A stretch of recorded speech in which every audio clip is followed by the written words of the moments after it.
We're here for the latest news regarding Israel, Gaza, and of course, as always, the intelligence community regarding the Hamas attack on October 7th, 2023, was known to the Israeli Signals Intelligence Unit 8200.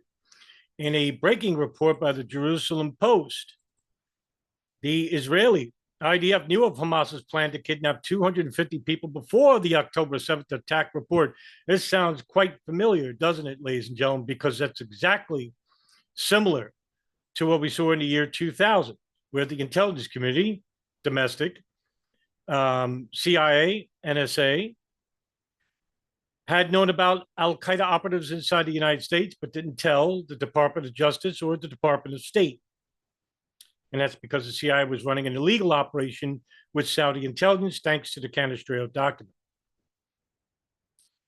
And it says here, this is, June 17, 2024, the IDF had precise information about Hamas's intentions, but due to prevailing conceptions in the security establishment and possible neglect by officials, the warning signs were not acted on. Now, let's just say it basically was conceptions within the IDF for Unit A200 or the Shin Bet, which are the intelligence community for Israel.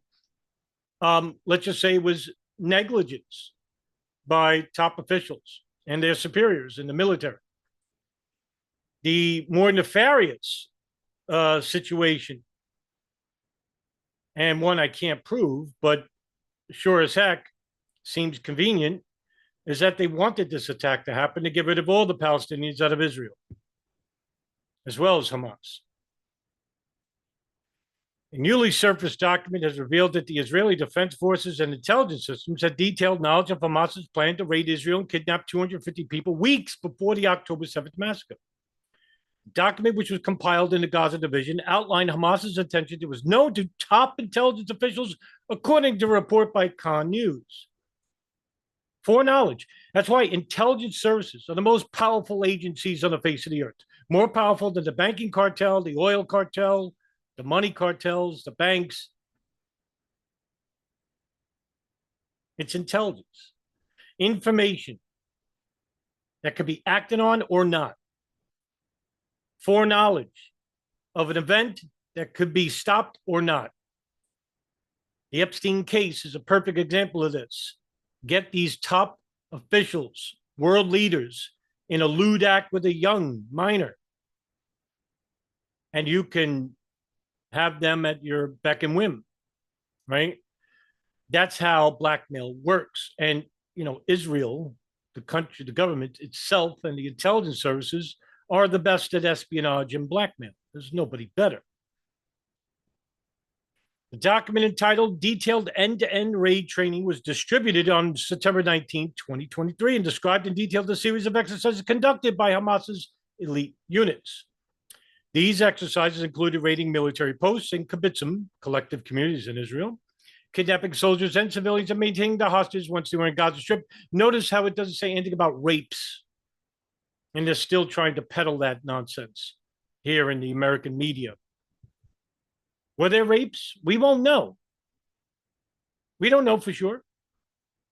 I mean, some of the hostages said no. Some of the hostages said yes.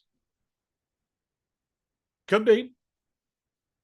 But these American officials who are sold out to Israeli AIPAC money, the American Israeli Public Affairs Committee, will say anything, because I don't trust anyone in Congress.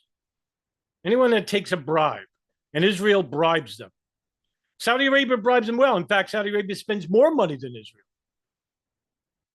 But nobody talks about that, I think we have way too many anti-Semites that are hijacking the anti-Zionist and thinking that, yeah, I'm against anti-Zionism. They just hate Jews.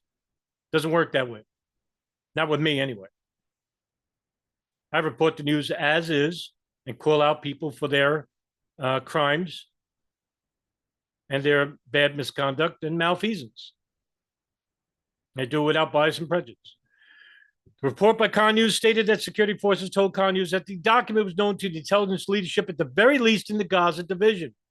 The document's revelations came in the wake of widespread criticism over the failure to anticipate and prevent the October 7th attack, which resulted in significant casualties and hostages, much like 9/11. You had foreign, Israel, Saudi Arabia, inside the United States intelligence services, monitoring who? The FBI, Southwest Laboratories, DEA, the White House, Secret Service, and living in close proximity to all the hijackers. Why wasn't 9/11 stopped?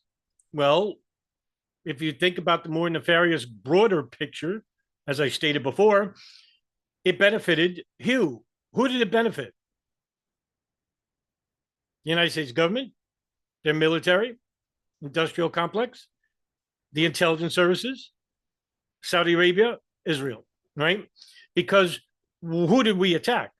Well, since most of the hijackers came from Saudi Arabia, of course, it's common that we attack a country that had nothing to do with it, like Iraq, which was a neocon outline for 30 years.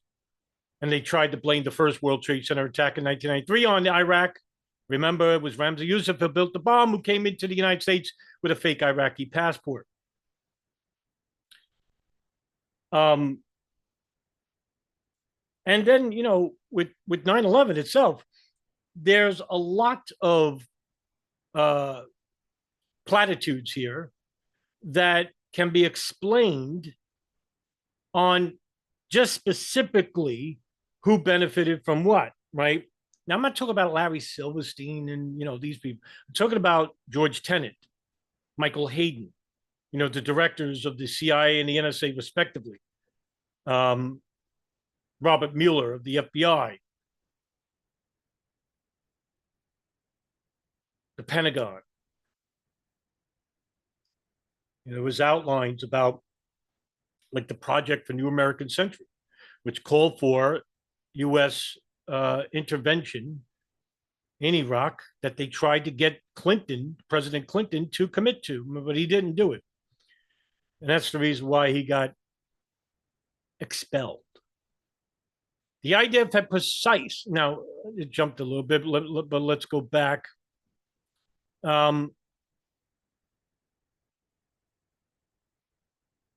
It was right here. The IDF had precise information about Hamas's intentions, but due to prevailing conceptions within the security establishment and possible neglect by senior officials, the warning signs were not acted upon. The report further detailed that Israeli intelligence officials monitored the exercise and documented the steps Hamas planned to take after breaching. It keeps jumping, bastard. Right? Israeli territory and taking over military posts. The expected number of hostages, according to one document, is between 200 and 250 people. That's exactly how many they took.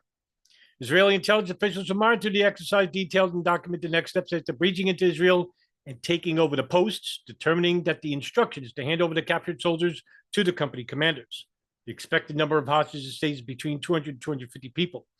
This information, combined with a new and sophisticated security battery completed 2 years before the attack, believed to have made such an assault improbable. However, the barrier failed during the Hamas attack, highlighting a significant intelligence and security oversight. The General Staff Investigation Team is expected to present initial findings from the failure to the Chief of Staff in the coming weeks as the country seeks to understand how such a lapse in security could occur despite having detailed advanced knowledge of the enemy's plans. The Israel-Hamas war began on October 7 when Hamas launched an attack with thousands of terrorists infiltrating the Gaza border, taking over 240 hostages into the Gaza Strip.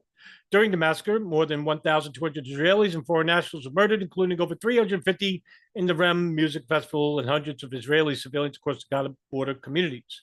120 hostages still remain in Gaza captivity. Now, look, this is not a slight on Hamas. They're just as guilty as the Israeli officials who ignored the warnings. But guess who only benefited? The Israeli government, right? So what's 1,200 people Israeli dead, right? The greater picture here is that we're going to be free of the Arabs. And if it comes at the cost of an Israeli civilian, so be it. We can always blame the Palestinians for this. And they did. In fact, they have now killed 10 times the amount of the Israelis that were killed on October 7th, which makes the Israeli government even worse than Hamas. But the American media and Congress are a bunch of sellouts and won't report the news accurately because you get people like Steny Hoyer and Tulsi Gabbard and, Lindsey Graham and Tom Cotton and all these fucking ghouls who are basically making thousands of dollars at AIPAC money, which means that none of these people can be trusted or voted with your support. And I implore people not to vote. You're voting for murderers. You want to hurt these people? Hurt them in the pocket. Don't go to work. Mass protest. That means the left and right will have to combine as one. I know you hate each other, but guess what? You're no different from each other. You claim to be, but you're not. You're exactly the same. You're human beings who are brainwashed. That's it. And it sucks. You don't want to feel like you've been duped, but you have been, and lives are at stake. Because if there's no more Palestinians to kill, who are we killing next? All right, guys. Hey, listen, thank you very much for tuning in. I'll see you in the next video. Take care.